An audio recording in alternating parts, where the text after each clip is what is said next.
जब बीरबल ने महल में उजागर किया नकली चमत्कार का सच, दरबार के उस सवेरे हवा में कुछ अजीब सा तनाव फैल गया था। दीवान ए खास की ऊंची खिड़कियों से सूरज की किरणें जैसे सोने की थाली पर बिखरी हुई चांदी की परतें हों, पर उस चमक के बीच एक अंधेरा भी था जो आंखों के सामने नजर तो नहीं आता पर दिल में आखिरकार अपने को जमा लेता। अकबर के महल में रोज कई सेवादार आते जाते थे, पर आज जो आया वो साधारण नहीं था।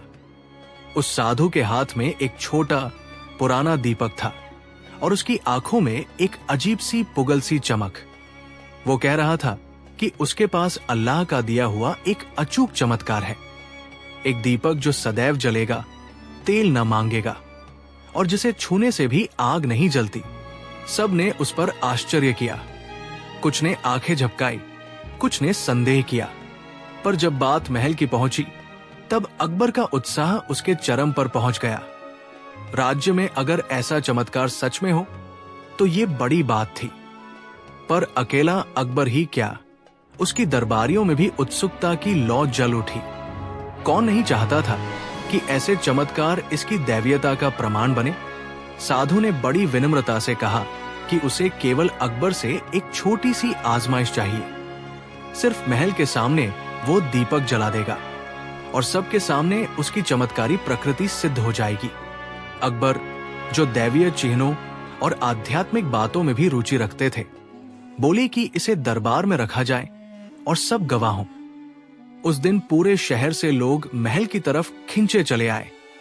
साधु के चमत्कार का हादसा सुनकर हर कोई देखने को आतुर था।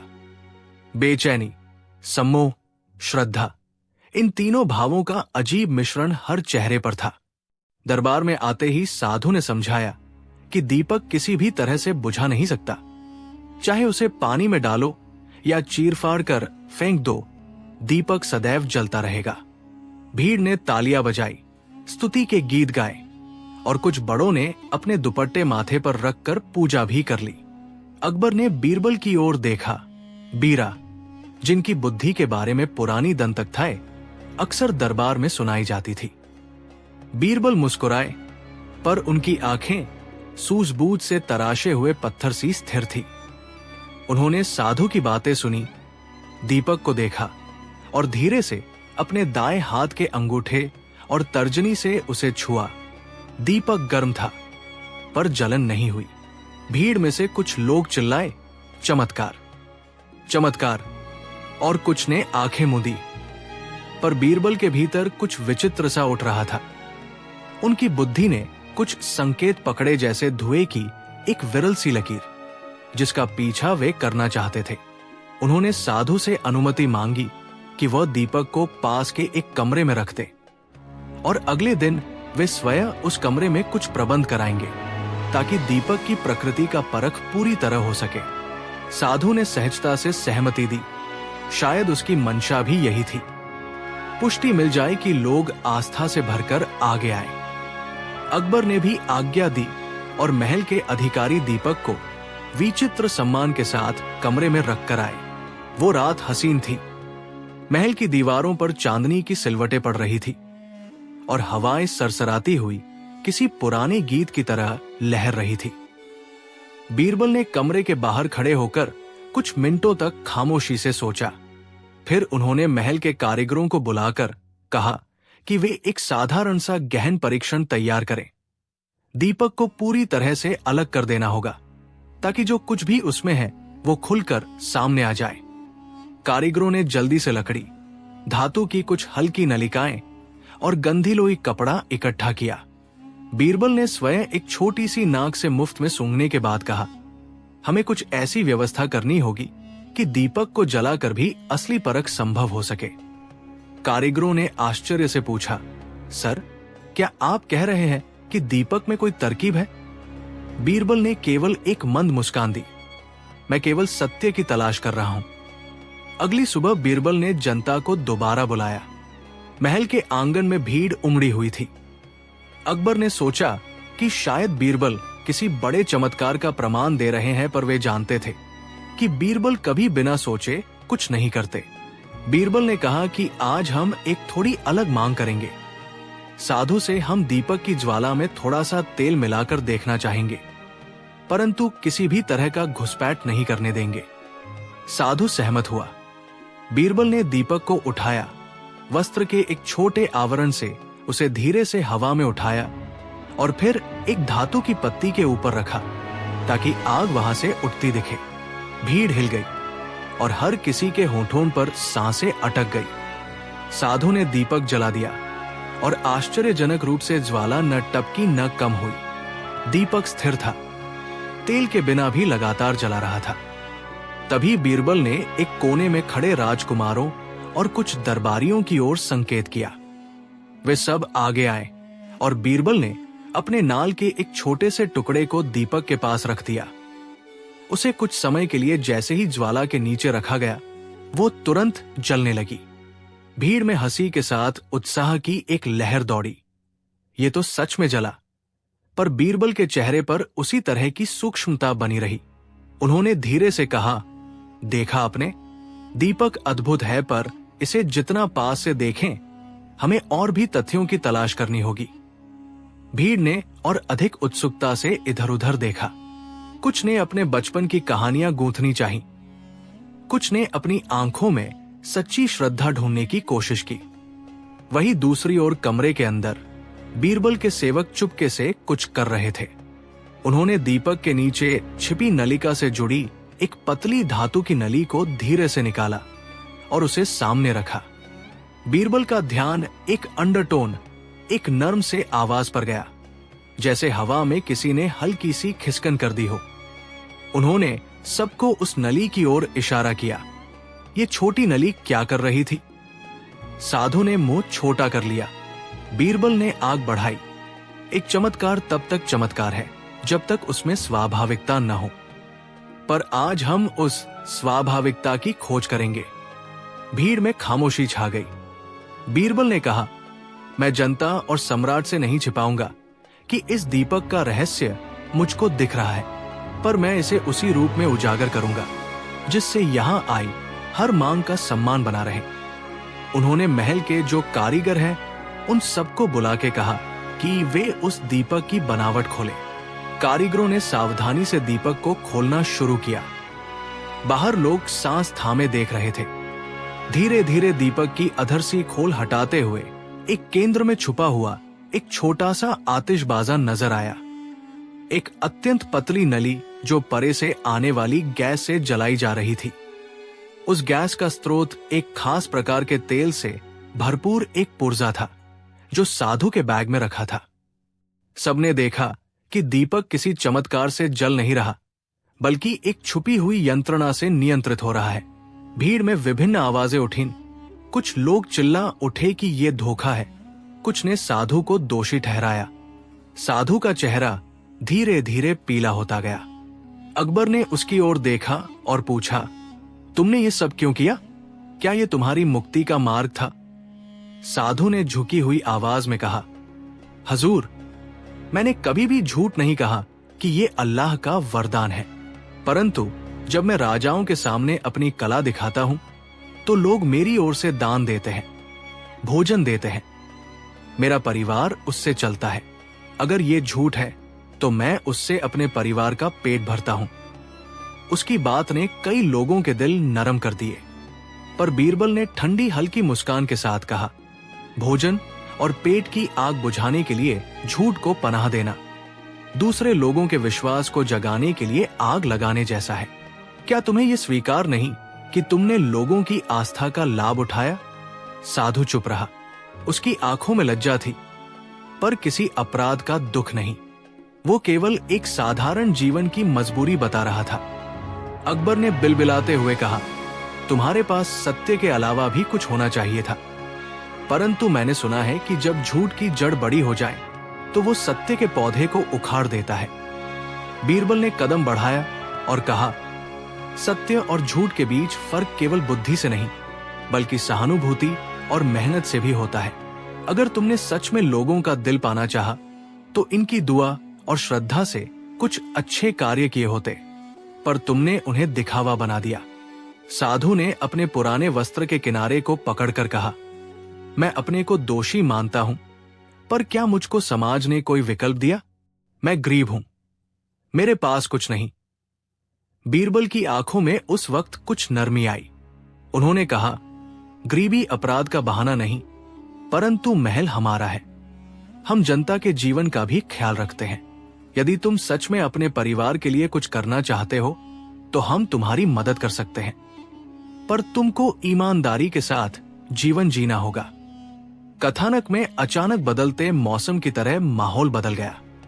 अकबर ने अपने कोठरी से कुछ जरूरी राशन और एक छोटा सा धन दिया ताकि साधु अपने परिवार का भरण पोषण कर सके, परंतु शर्त यही थी कि वो अब लोगों की आस्था के साथ खेलना बंद करे और अपनी कला का उपयोग किसी ईमानदार रोजगार की तरह करे, शायद संगीत बजाए या खेल दिखाए। साधु ने झुककर धन्यवाद कहा और कहा कि वो ऐसा करेगा। भीड़ में कुछ लोग अभी भी क्रोधित थे, कुछ का मन शिथिल हो गया, पर बीरबल ने फिर से महल के सामने एक छोटी सी सभा बुलाई। वहां बीरबल ने सभी को संबोधित किया। आज हमने देखा कि कैसे दिखावा और धोखे के पीछे भावनाओं का खेल चलता है, पर मेरी सीख ये है कि हमें तुरंत निंदा नहीं करनी चाहिए और नहीं अंधविश्वास को बढ़ावा देना चाहिए। सत्य का सामना करने के लिए बुद्धि और दया दोनों जरूरी है। अकबर ने गंभीर होकर कहा, बीरबल, तुम्हारी ये सूझ हमें हर बार कुछ नया सिखाती है। आज तुमने सिर्फ एक युक्ति नहीं खोली, बल्कि लोगों को यह भी दिखाया कि हमें किस तरह समाज को संरक्षित रखना चाहिए। पर कहानी यही खत्म नहीं हुई। बीरबल का मस्त अंदाज, उनकी सूक्ष्म चालाकी और उनका मानवता भरा दृष्टिकोण एक रस्सी की तरह आगे तक खींचता रहा।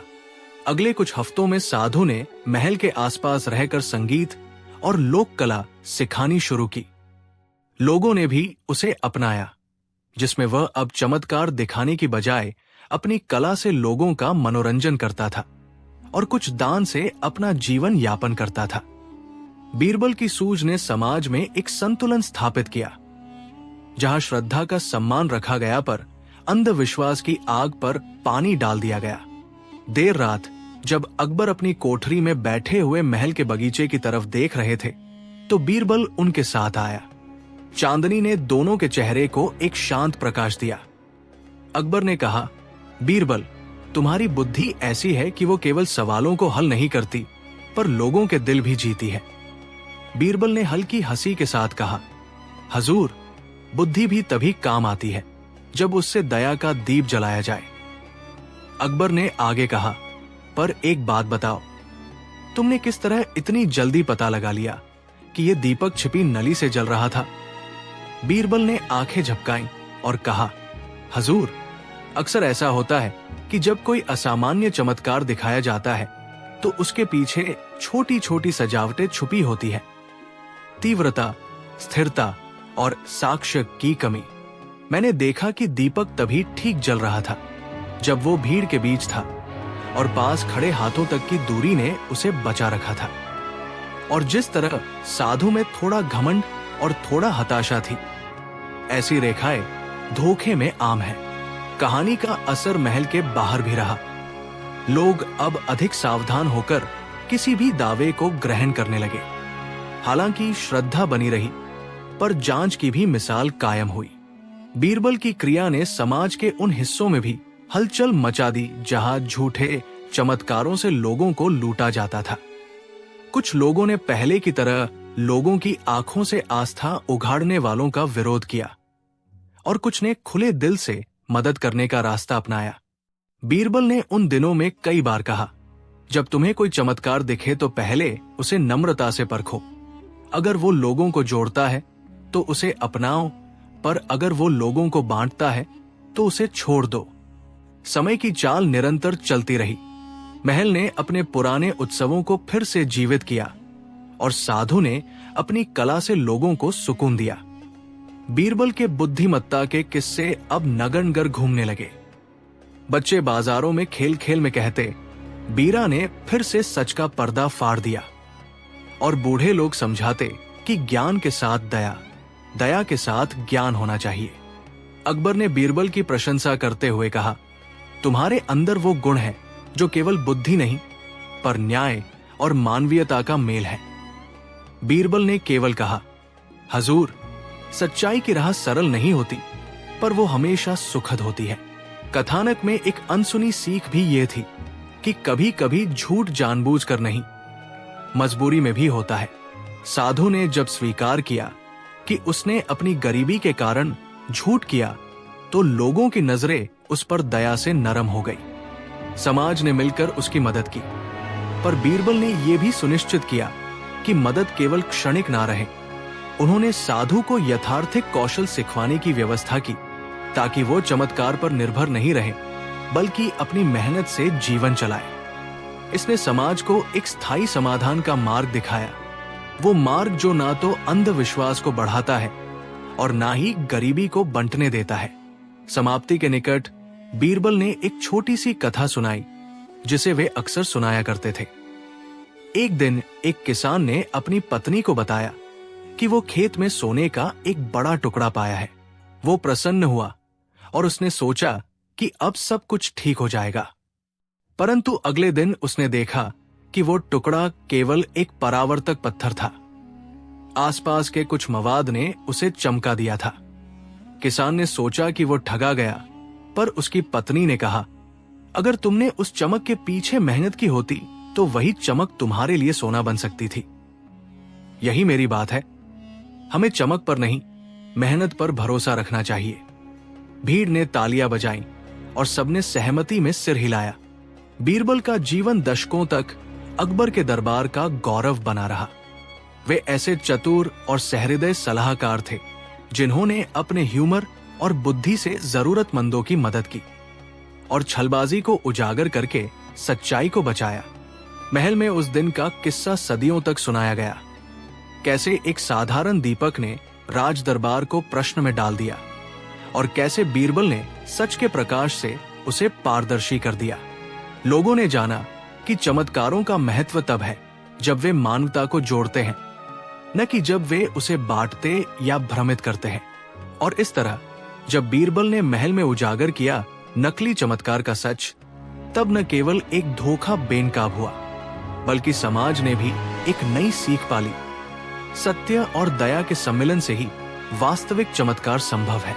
अकबर के दरबार में हुई अजीबोगरीब मांगे।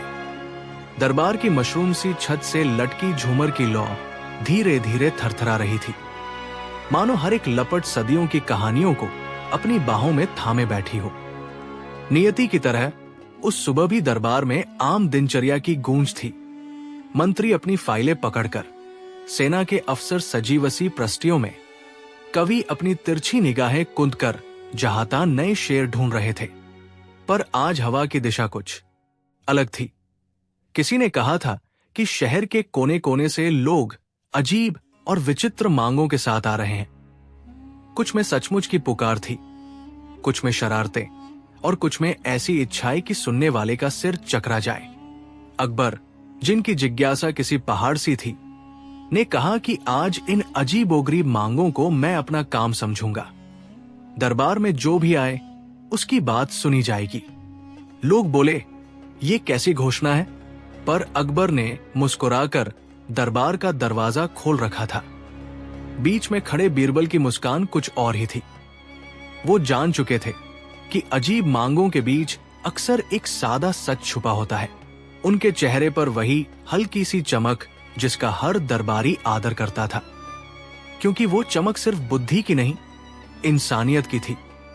आज उनके साथ तानसेन, राजा मानसिंह और कई छोटे बड़े लोग थे, पर जो सबसे दिलचस्प था वो था भीड़ का वो धागा जिसकी बुनावट अलग अलग कहानियों से बनी थी।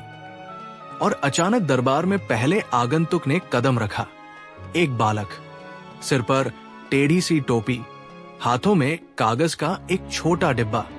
बालक की आंखों में आशा की रोशनी थी, पर आवाज में काब भी थी।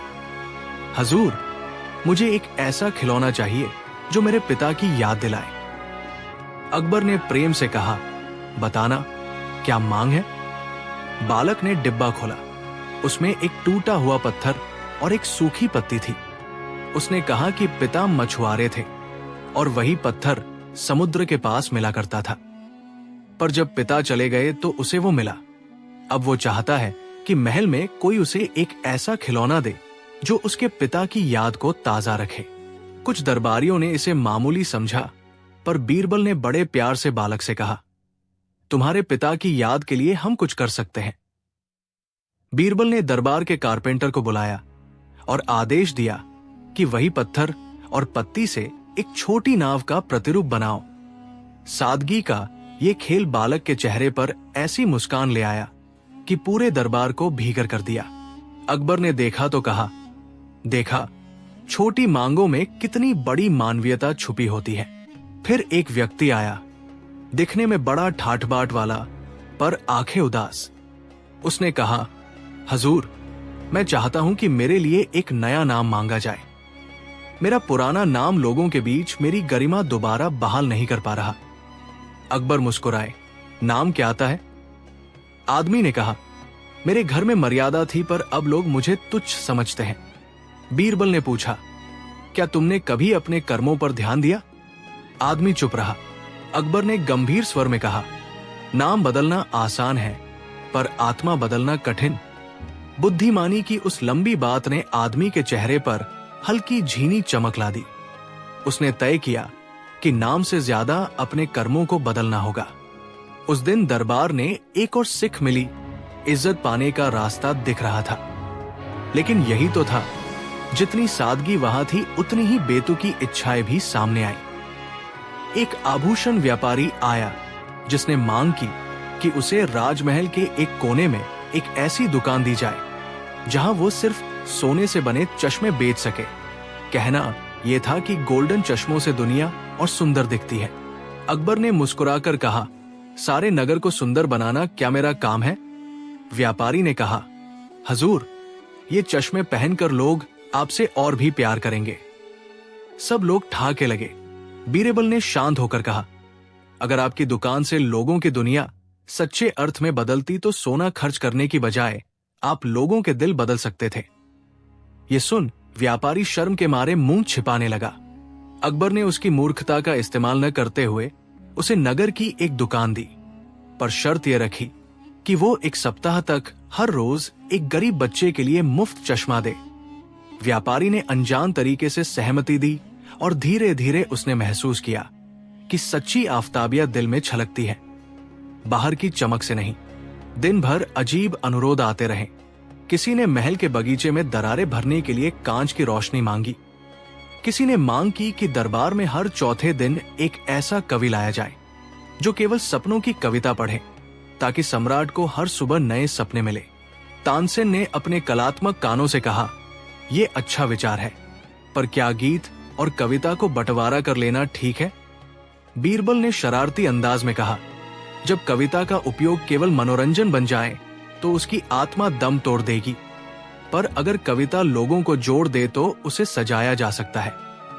अकबर ने ठहाका लगाया और कहा, तो कल से चौथे दिन वो कवि आएगा, पर उसे भी मैं ये कहकर भेजूंगा कि वो गांवों में भी जाकर सुने, क्योंकि किस्से केवल महलों के लिए नहीं होते।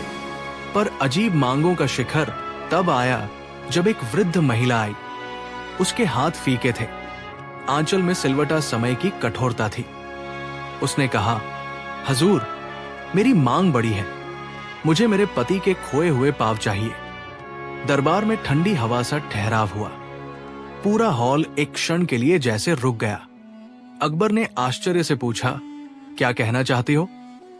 महिला ने कहा, मेरे पति बहुत पुराना लकड़ी का काम करते थे। एक दिन गांव के पास अनैतिक चोर आए और मेरे पति को खतरा हुआ। वे भागे और अपने पांव खो बैठे। अब मेरे पति घर के बाहर बैठकर अपने जीवन की यादें गिनते हैं। मैं चाहती हूं कि महल के पास एक सुनहरा मंच बनाकर वहां ऐसे कारीगर बुलाए जाएं जो उन्हें फिर से चलने लायक लकड़ी के पांव बना दे। अकबर की आंखों में नरमी आई। ये मांग तो मानवीय न्याय की है। बीरबल ने तुरंत कहा, हमारे पास कारीगर हैं, और अगर हम उनमें से कुछ को इन कार्यों के लिए पुरस्कृत करें तो न केवल ये बुजुर्ग फिर चल पाएंगे, बल्कि और भी कई लोग मदद पाएंगे। अकबर ने आदेश दिया और वृद्धा की आंखों से आंसू निकल आए। यह स्पष्ट था कि दरबार में बड़ी बड़ी बातों के बीच मानवता की भी सुनवाई हो रही थी। लेकिन अजीब मांगों की परिधि और भी चौड़ी थी। एक दिन शाम के समय दरबार में एक युवक आया जिसने बहादुरी से कहा, हजूर, मुझे आपसे सिर्फ एक चीज चाहिए, मेरा नाम इतिहास में दर्ज कर आओ। अकबर ने प्रश्न किया, तुम किस तरह के इतिहास की बात कर रहे हो? युवक ने कहा, मैं एक नगाड़ा बजाता हूं, पर लोग मुझे महफिलों में नहीं जानते। मैं चाहता हूं कि आप मुझे दरबार में बुलाकर मेरी कला की मान्यता दें, ताकि मेरे परिवार का मान बढ़े। अकबर ने मुस्कुराकर कहा, आओ, तुम आज अपना नगाड़ा बजाओ। युवक ने ऐसा ढोलिया बजाया कि महल की दीवारें थरथर कांपी। उसकी आवाज में देश और गांव की धड़कनें थी। बाद में अकबर ने उसे सम्मानित किया और कहा, इतिहास के दरवाजे केवल शूरवीरों के लिए नहीं बंद होते, कलम, नगाड़ा और संगीत भी इतिहास लिखते हैं। उस युवक के लिए यही सबसे बड़ा इनाम था, मान्यता जो उसकी कला को सम्मान दे रही थी। दरबार में अजीब मांगों का एक रंगीन सिलसिला था। कभी किसी ने मांगा कि महल के दरवाजे पर एक चित्र लगाया जाए जिसमें जंगली बिल्ली और शेर दोस्ती करते दिखाई दे, तो किसी ने कहा कि सरपंच को बुलाकर उन पर एक कविता सुनाई जाए। कभी कोई ने मांगा कि दरबार के पास एक छोटा सा पुस्तकालय खोला जाए जहां गांव के बच्चे आकर कहानियां पढ़ सकें। किसी ने कहा कि उस पुस्तकालय का निर्माण महल की पुरानी ईंटों से हो, ताकि पुराने और नए का मेल रहे। हर मांग के पीछे निहित वजह अलग थी, कोई सुलझी हुई, कोई जिज्ञासु, कोई व्यंग्यात्मक, पर हर मांग ने दरबार को सोचने पर मजबूर कर दिया कि सत्ता किस तरह जनता की छोटी छोटी इच्छाएं पूरी कर सकती है बिना अपनी गरिमा खोए। और फिर एक दिन अजीब मांग आई जो दरबार के सिद्धांतों को चुनौती दे गई। एक कवि ने कहा, हजूर, मैं चाहता हूं कि आप ऐसे एक दिन बनाया जाए जब हर कोई झूठ बोले। हॉल में चौंकने की आवाजें उठीं। अकबर ने झुंझला कर कहा, क्या बात है, झूठ क्यों?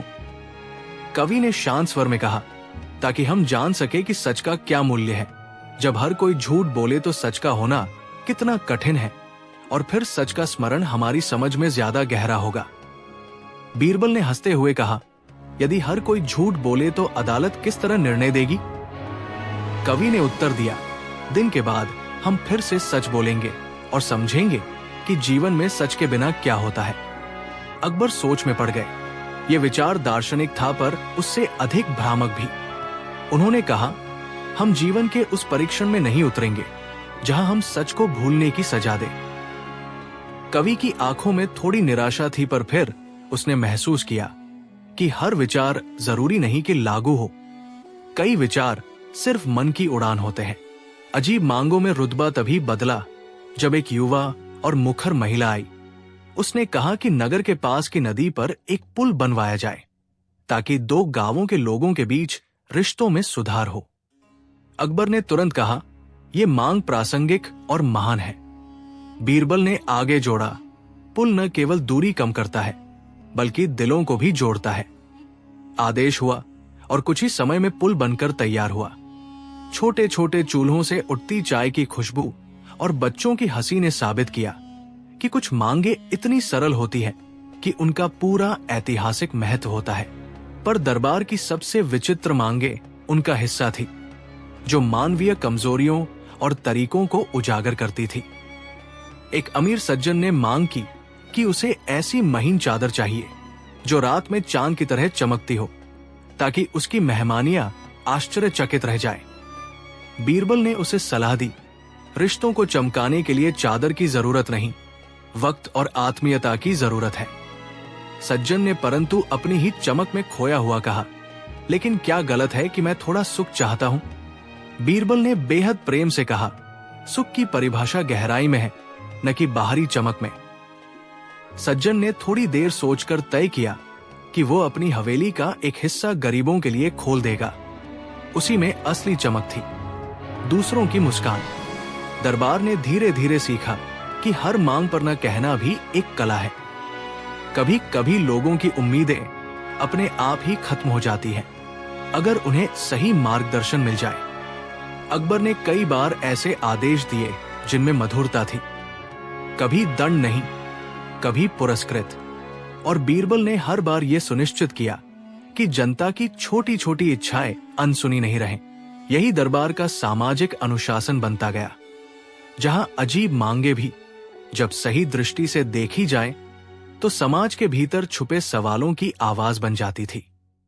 दरबार की इन मांगों का असर सिर्फ महल तक ही सीमित न रहा। गांवों में जब पुल बना तो दुई गांवों के मिलन से त्योहारों का नया रंग आया। जब पुस्तकालय खुला तो बच्चों की आंखों में किताबों की चमक आ गई। जब वृद्ध कारीगरों को सहारा मिला तो कई परिवारों के चेहरे खिल उठे। बीरबल ने देखा कि अजीब मांगे हमारे समाज का दर्पण है, कभी हास्य, कभी संघर्ष, कभी जरूरत। और अकबर ने प्रमाण दिया कि सच्चा सम्राट वही है जो इन मांगों में छुपी मान्यता को पहचान सके और उसे वास्तव में पूरा करने का साहस रखे। कहानी के एक मोड़ पर ऐसा हुआ कि दरबार में एक युवा लड़का आया जिसने मांग की, मुझे मेरी माँ के लिए एक ऐसी किताब चाहिए जिसमें मेरी माँ की हंसी बसती हो। सब लोग हंसे। फिर बीरबल ने कहा, हंसी लिखी नहीं जाती, पर उसे महसूस किया जा सकता है। बीरबल ने उस बच्चे से कहा कि वो अपनी माँ के साथ हर शाम एक छोटी कहानी सुना करे। वो कहानी थोड़ी हास्यवती हो और थोड़ी प्यार की। और कुछ महीनों में बच्चे की माँ ने अपनी हंसी वापस पाली। इस सबसे बड़ा सबक ये था कि कई मांगे दिखने में अजीब जरूर लगती है, पर उनका समाधान बेहद सरल होता है। प्यार, समय और ध्यान। समाप्ति की ओर बढ़ते हुए जब दिन ढलकर शाम में बदला, अकबर ने दरबार को बंद करने का आदेश दिया। पर दरबार के बंद होने का अर्थ ये नहीं था कि उन अजीब मांगों का असर बंद हो गया। उन्होंने महल के चारों ओर नई नीतियां लागू की।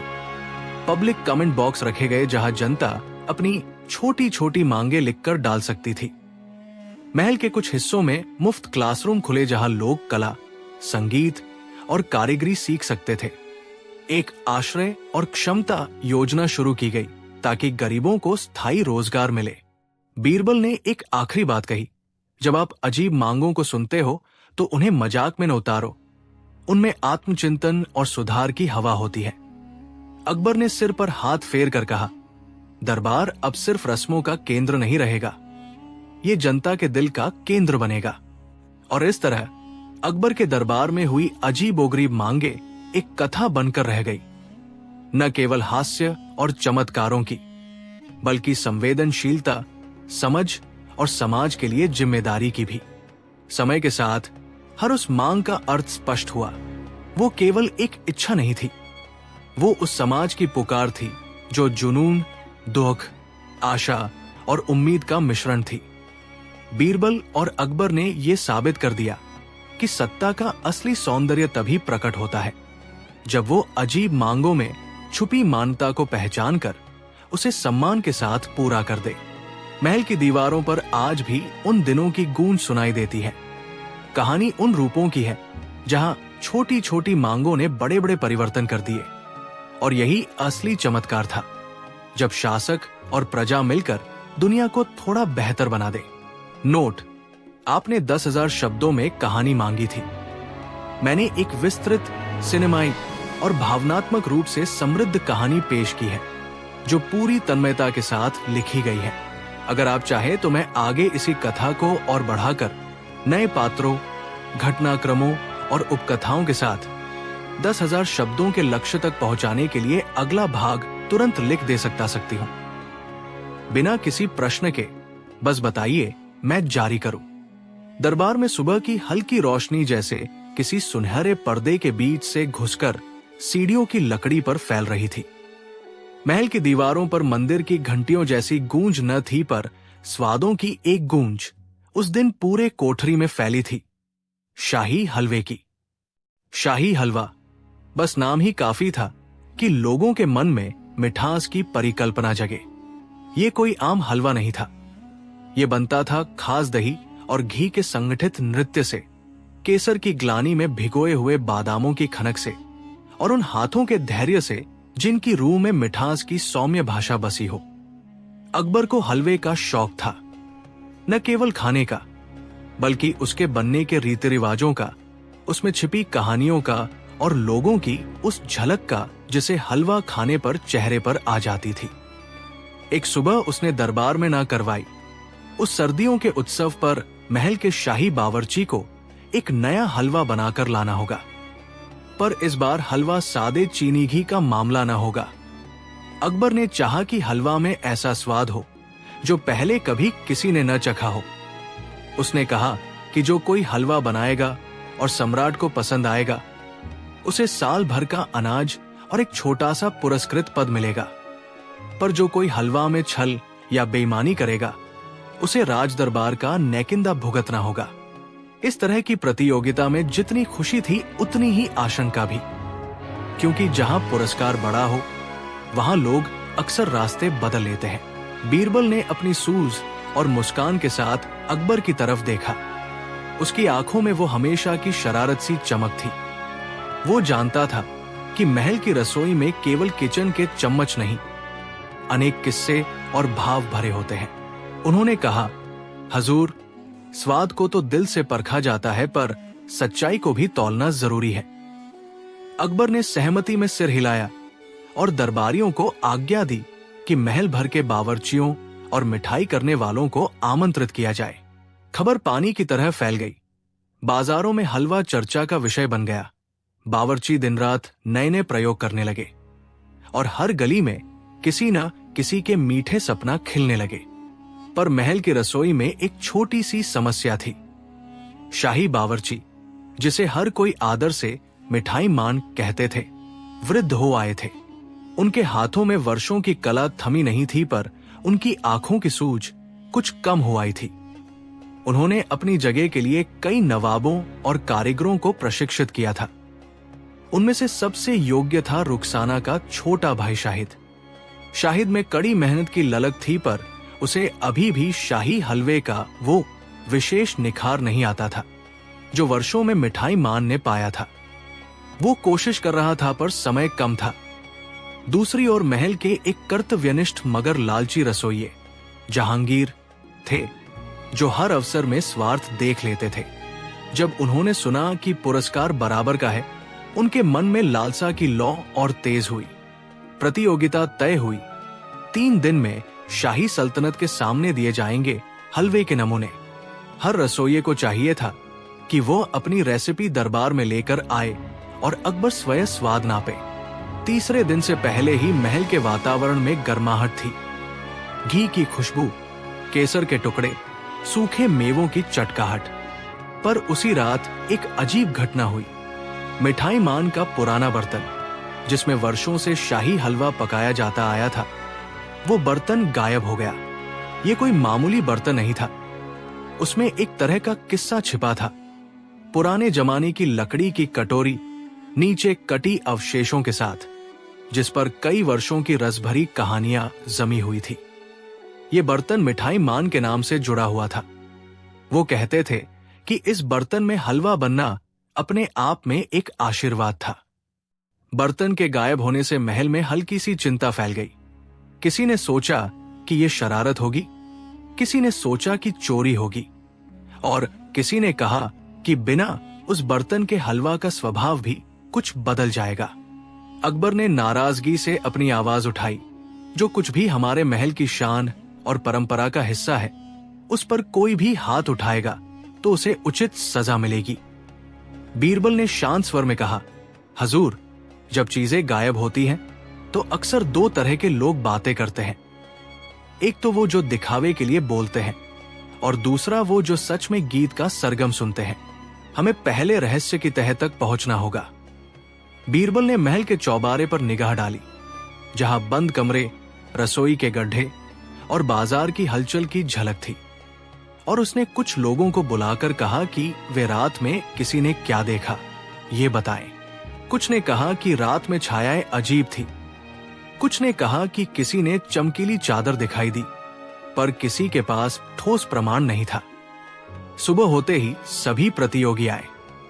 मिठाई मान के बर्तन की कहानी भी चारों तरफ फैल गई। जहांगीर ने अपना चिन्ह दिखाते हुए कहा, हजूर, मेरी रेसिपी में नई तकनीक है, थोड़ी अलग पर पक्की। शाहिद ने नम्रता से अपनी कोशिश बताई।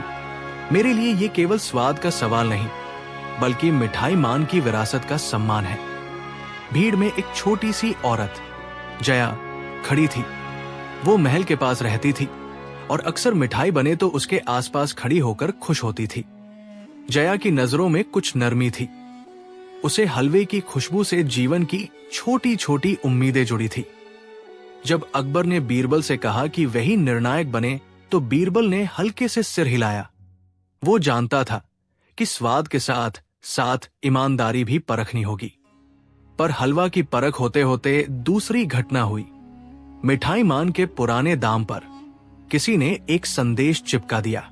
उस संदेश में लिखा था, विरासत का सम्मान करो, वरना मीठा भी कड़वा होगा। संदेश की भाषा में कोई धमक थी, पर साथ में एक भावनात्मक हुंकार भी थी। किसी ने यह संदेश चिपकाया था ताकि महल को याद दिलाया जाए कि परंपरा का मतलब सिर्फ बर्तन या रेसिपी नहीं, बल्कि लोगों के साथ निभाए गए वादे भी हैं। अकबर की भौहें तनी और उसने अपनी आवाज उठाकर कहा कि इस मामले की गहन जांच हो। बीरबल ने एक शांत योजना बनाई। उन्होंने कहा कि हर प्रतियोगी को अपने अपने बर्तनों और सामग्री की सूची दरबार में पेश करनी होगी, और जो भी गवाहों के सामने ठोस नहीं ठहर सके उसे संदेह की नजर से देखें। शाहिद ने दिल की सच्चाई से अपनी सामग्री सूची पेश की। दही, घी, केसर, दूध और खुशबूदार इलायची। पर जहांगीर ने अजीब बात कही। उसने कहा कि उसने कुछ नया प्रयोग किया है जो स्वाद को दोगुना कर दे। बीरबल ने मुस्कान के साथ कहा, जो बहुत ज्यादा चमकता है वो शायद नकल का शीशा हो सकता है। उस समय भीड़ में कुछ खटास थी, पर फिर भी बहस छिड़ गई। जया ने भी कुछ कहा। हजूर, मिठाई मान ने कभी भी बड़ी बातों की नहीं, पर लोगों की खुशी की वजह से सदियों तक बर्तन को संभाला। हम लोग उसकी रोटी खाकर बड़े हुए। जया की बात ने दरबार में एक नरमपन लाया। सामान्य लोगों की सादगी का प्रभाव हमेशा गहरा होता है। बीरबल ने तब एक चतुर निर्णय लिया। उन्होंने कहा कि हर रसोइये को आज रात महल के रसोई घर में रहकर अपने हलवे की दूसरी पंक्ति बनानी चाहिए। परंतु मिठाई मान का बर्तन जो गायब हुआ था, उसकी जगह एक साधारण मिट्टी की कड़ाही रखी जाएगी। असल परीक्षा ये थी कि क्या हलवा उसी आत्मा से बनता है जो दिल में बसी हो, या केवल बर्तन की शक्ति से। ये विचार कईयों को चौंका गया। अगर बर्तन ही लिए हुए थे तो क्या मिट्टी से बनकर वही स्वाद आ सकेगा? बीरबल ने कहा, हजूर, अगर हमारी आत्मा में रसोई का सम्मान है तो कोई बर्तन उसे बदल नहीं सकता। रात आई और रसोइये लगे। अलग अलग किस्म के स्पाइस और तकनीकें रंग रही थी। जहांगीर ने अपनी चमकती मशीन निकाली, एक छोटी गैस की नली और कुछ छुपे हुए अरोमाटिक्स। शाहिद ने बड़े आहिस्ते से अपने हाथों से गूदे में प्रेम भर दिया। जया खुद वहां आकर मदद करने लगी। वो बड़ी सुलझी हुई थी। उसने मिठाई मान की पुरानी रेसिपी कभी सुनी थी और उसकी आंखों में आज भी कुछ सीखने की लालसा झलक रही थी। बीरबल खुद बीच बीच जाकर चम्मच से हलवा चखते, पर स्वाद का फैसला केवल उसकी जुबान से नहीं, बल्कि महल के लोगों की एक छोटी समिति से भी किया जाएगा। इसमें बाजार के एक पुराने दुकानदार और कुछ सेवक भी थे। इसका उद्देश्य था कि स्वाद केवल उच्च वर्ग का लक्ष्य न बने, बल्कि आम लोगों के लिए भी वैध और प्रिय रहे। आखिरकार सुबह हुई। पहले पके हुए हलवे की गंध महल की गलियों में फैल रही थी। उसमें केसर का रंग, इलायची की सौम्यता और घी की पारदर्शिता थी। जहांगीर का हलवा लहरों की तरह चमक रहा था। बाहर से देखने में वह किसी राजा की साज सज्जा जैसा था। शाहिद का हलवा अंदरूनी नरमी और सहमी हुई मिठास लेकर आया। उसमें मेहनत का स्वाद था, सौम्य लेकिन दृढ़। जया, जिसने मिठाई मान की सीख सुनी थी, ने अपना हलवा भी परोसा। वो साधारण पर संवेदनशील था, जिसमें हर कौर में कहानी थी। स्वाद परख शुरू हुई। पहला स्वाद जहांगीर के हलवे का लिया गया। आंखें बंद करके लोग चखने लगे। बाहर से वो अद्भुत था, पर कुछ के मुंह में वो बहुत अधिक उजागर हुआ। रस भरे नॉन नेचुरल अरोमा ने कुछ लोगों को चिढ़ाया। फिर शाहिद का स्वाद लिया गया। उसमें संतुलन था, घी, दूध और सूखे मेवों का जुड़ाव। अंत में जया के हलवे का स्वाद लिया गया। उसमें वो आत्मीयता थी जो किसी भी महंगी सामग्री से खरीदी न जा सके। बीरबल ने थोड़ी देर मौन रखा। उस मौन में हर चीज की सच्चाई समाहित थी। अंत में उसने कहा, हजूर, स्वाद तो अलग अलग थे, पर मेरा कहना यह है कि शाही हलवा का असली माप ये नहीं कि वो सबसे ज्यादा चमके, बल्कि कि वो किस तरह से लोगों के चेहरे पर मुस्कान ला दे। अकबर ने गंभीर स्वर में पूछा, तो क्या तुम सोचते हो कि मिठाई मान का बर्तन गायब होना केवल बाहरी चीज थी? बीरबल ने कहा, हजूर, बर्तन का महत्व है, पर अधिक महत्व उन हाथों का है जिन्होंने उसे संभाला। तभी महल के एक छोटे सेवक ने धीमे स्वर में कहा, हजूर, कल रात जब मैं रसोई के पास से गुजर रहा था तो मैंने एक चमकती चादर देखी थी जो किसी के पास से उठ रही थी। मैंने देखा कि जहांगीर के नजदीक एक चीज गिर गई थी, एक छोटा सा तांबे का गोला। ये सुनते ही माहौल बदल गया। लालच की खुशबू ठंडी पड़ गई। जहांगीर का चेहरा जड़वत हो गया। उसकी आंखों में खीज और अब कुछ डर की परछाई थी। बीरबल ने शांति से कहा, सबूत जरूरी है, पर सुना सुनी बातें कुछ नहीं। उन्होंने महल के चौकीदारों से पूछताछ करवाई। जांच में पता चला कि जहांगीर ने रात को अपनी छोटी सी गैजेट विधानसभा में छिपा कर रखी थी और उसी गैजेट से निर्मित वो अरोमा बर्तन में मिलाकर हलवा को असल स्वाद से अलग कर रही थी। उसे पकड़ लिया गया। जहांगीर ने जमानत की कि उसने केवल अपने नाम बनाना चाहा, पर अखबार ने कहा कि महल की मर्यादा किसी के नाम से ऊपर है और यदि कोई छल करना चाहे तो उसे जनता के सामने उसका स्थान दिखाना होगा। पर बीरबल ने कठोर सजा की जगह एक और राह निकाली।